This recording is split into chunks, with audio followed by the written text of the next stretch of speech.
Africa Content TV.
Yàtọ̀ tó tọ́ ọmọ èèyàn dá o. Gbègbè èyí ẹsẹ̀ mi wọ́n abẹ́ mi kọ́mọ lọ́rùn ṣẹ̀dá.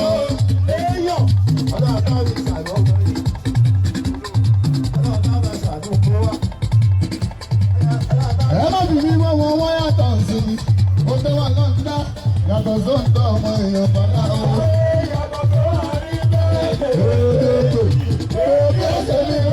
Abẹ́mi bàbá lọ́wọ́ ṣẹ̀dá o.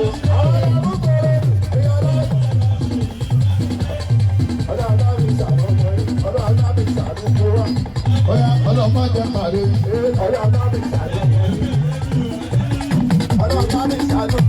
Ọlọ́mọ jẹ́ pọ̀ wọ́n ní.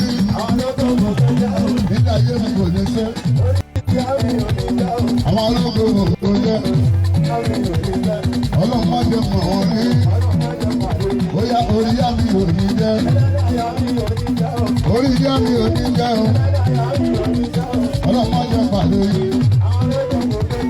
Àwọn ológun kò jẹ́.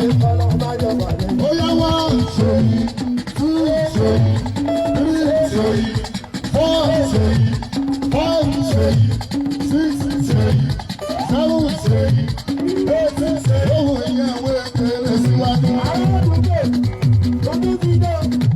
Ohun ìyẹ̀wò èkéré sẹ́yìn o.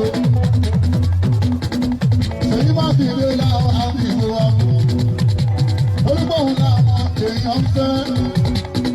Òun ní dọ́gba mẹ́kọ̀ọ́. Ohun ìyẹ̀wò èkéré síwájú. Ohun ìyẹ̀wò èkéré sẹ́yìn o. Ṣèyí má fi lé láwọn àbíwò wa mú. Olúgbòhùn làwọn èèyàn fẹ́. Òun ní dọ́gba mẹ́kọ̀ọ́. Oya wá ṣèyí, tú ṣèyí, three ṣèyí, four ṣèyí, five ṣèyí, six ṣèyí, seven ṣèyí, eight ṣèyí, nine ṣèyí, ten. Ohun ìyẹ̀wò èkéré síwájú. Ohun ìyẹ̀wò sí lásẹ̀ sí o. Èyí má fi lé láwọn òyìnbó wa mú. Orúkọ òun làwọn èèyàn fẹ́ ẹni fowó lé oníjọba mẹ́kùn-ún. Ohun ìyẹ̀wò èkéré síwájú.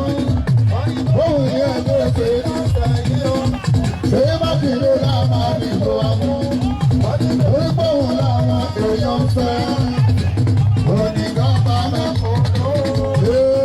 Ọmọ tára lè má dìbò fún ènìyàn dìbò kí ẹsẹ̀. Adé má dìbò fún ènìyàn dìbò kí ẹsẹ̀. Adé má dìbò fún ènìyàn dìbò kí ẹsẹ̀. Adé má dìbò fún ènìyàn dìbò. Oya wá ṣèyí, two ṣèyí, three ṣèyí, four ṣèyí, five ṣèyí, six. Ohun ìyẹ̀wò èkéré síwájú. Ohun ìyẹ̀wò sí lásẹ̀ yìí o. Èyí má fi lé láwọn àbíkó wa mú. Orúkọ òun làwọn èèyàn fẹ́ sílé.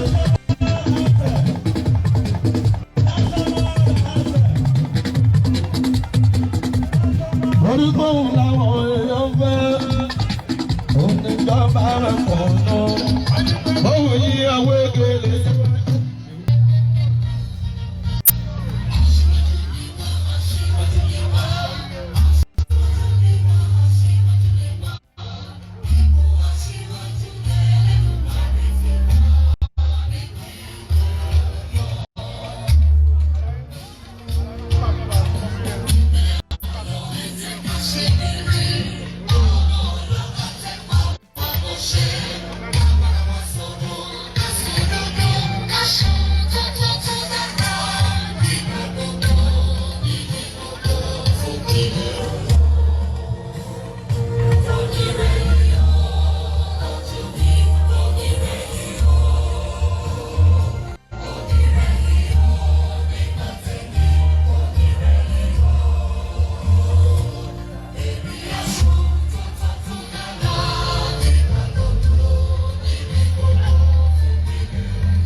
Hello.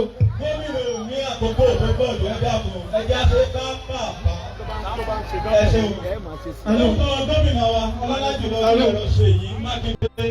Mo kí gbogbo wa káàbọ̀ sí ayẹyẹ ṣíṣí àgọ́ ọlọ́pàá tuntun yìí. Láti ọwọ́ ọ̀nàdébù tiwa Yusuf Ọládéní Adébísí fún agbègbè yìí. Láti bẹ̀rẹ̀ ètò yìí, a fẹ́ gba àdúrà ìbẹ̀rẹ̀ ní ṣókí. Ẹjọ́ gbàdúrà ní ìlànà Islam, Imam Hamzat Tohir, ẹ̀dá pẹ̀lú bá ń fún ọ láyé ìgbà wọn fún pápá àgbà. Láti gbàdúrà ní ìlànà ti Kristẹni, Evangelist Tóyìn Abọ́dẹrìn, ẹ̀dá pẹ̀lú bá ń fún ọ láyé ìgbà wọn wájú. Ẹ̀fún máa ń mú ayé Evangelist Tóyìn Abọ́dẹrìn máa bọ̀.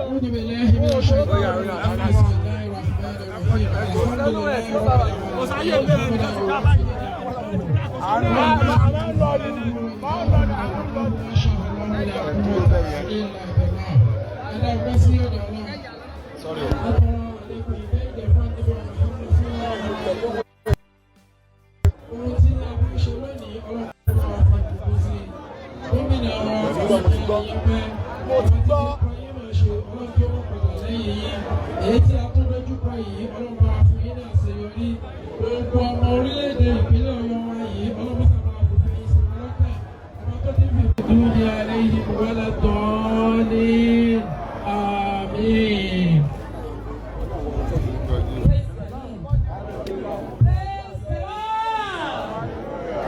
Evangelist díẹ̀ díẹ̀ ni.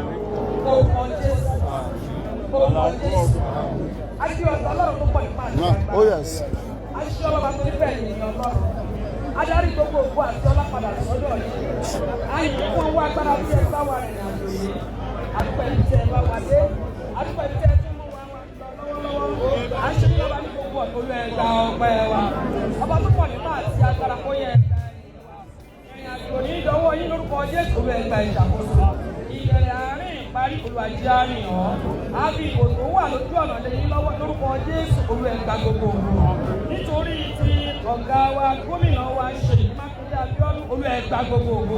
Abẹ́kẹ́ ńlá ìpínlẹ̀ Ọ̀yọ́ kọjá.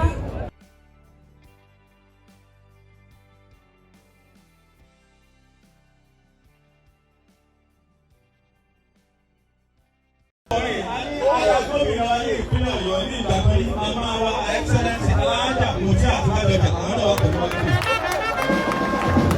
Olórí lẹ́yìn máa ń lò ní ìpínlẹ̀ Ọ̀yọ́ nígbà kan rí, màmá wa Sẹ́nẹ́tọ̀ Mọ̀súrà Àtúmọ̀ àwọn náà wà lóde. Ọmọ yín ọmọdébùdé tójú yín bì í, ọmọ gbogbo wa náà ni ẹni tó wà lálejò tó dà wá lálejò ọ̀nàdébù fún South West Constituency 1 ọ̀nàdébù Yusuf